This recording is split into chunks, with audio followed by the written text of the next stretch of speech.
స్వయం సహాయక మహిళా సంఘాల సభ్యులు వివిధ రకాల ఉత్పత్తులు, పరిశ్రమల యూనిట్ల ఏర్పాటుకు ముందుకు వస్తే వారికి అవసరమైన సహాయ సహకారాలను ప్రభుత్వ సంస్థల ద్వారా అందించడం జరుగుతుందని జిల్లా కలెక్టర్ ఇలా త్రిపాఠి తెలిపారు. మహిళలే సొంతంగా ఒక కంపెనీని ప్రారంభించి సీఈఓ స్థాయికి ఎదగవచ్చని అన్నారు.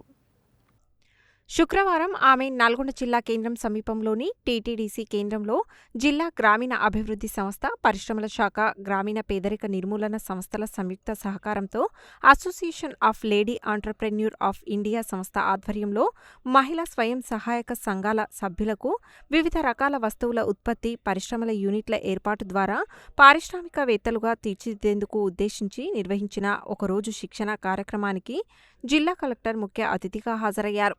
రాష్ట్ర ప్రభుత్వం స్వయం సహాయక మహిళా సంఘాల సంక్షేమం, అభివృద్ధిపై ప్రత్యేక దృష్టి సారించిందని, ఇందులో భాగంగా మహిళా సంఘాల సభ్యులు ఒక్కొక్కరుగా కాకుండా ఒక సంఘంగా ఏర్పడి, ముఖ్యంగా ఇందిరా మహిళా శక్తి సంఘాలుగా ఏర్పాటై వివిధ రకాల యూనిట్లతో పరిశ్రమలను ఏర్పాటు చేసేందుకు ముందుకు వచ్చినట్లయితే రుణాలతో పాటు వ్యాపార నిర్వహణకు అవసరమైన మెలకువలు, పరిజ్ఞానాన్ని ఆయా సంస్థల ద్వారా అందించడమే కాకుండా పూర్తి సహకారం అందించడానికి అవకాశం ఉంటుందని తెలిపారు.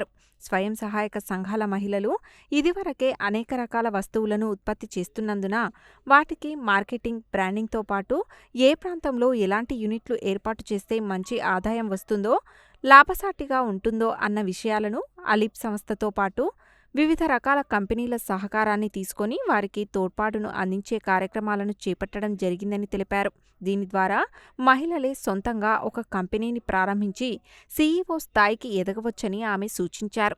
అందువల్ల మహిళా స్వయం సహాయక సంఘాల సభ్యులు నూతన వ్యాపారాలు, యూనిట్ల ఏర్పాటుపై దృష్టి సారించాలని, ప్రభుత్వం అందిస్తున్న సహకారాన్ని సద్వినియోగం చేసుకోవడం ద్వారా ఆర్థికంగా ఎదిగి కుటుంబాలకు తోడ్పాటును అందించాలని పిలుపునిచ్చారు. ఈ సమావేశంలో డిఆర్డీఓ శేఖర్ రెడ్డి, ఏపీడీ శ్రవణ్ కుమార్, ఆలిప్ సంస్థ సెక్రటరీ పద్మజ, కమిటీ సభ్యురాలు పద్మావతి, సీనియర్ ప్రోగ్రాం అధికారి లక్ష్మీప్రియ, ప్రోగ్రాం ఆఫీసర్ శ్యామ్ సుందర్ తదితరులు పాల్గొన్నారు.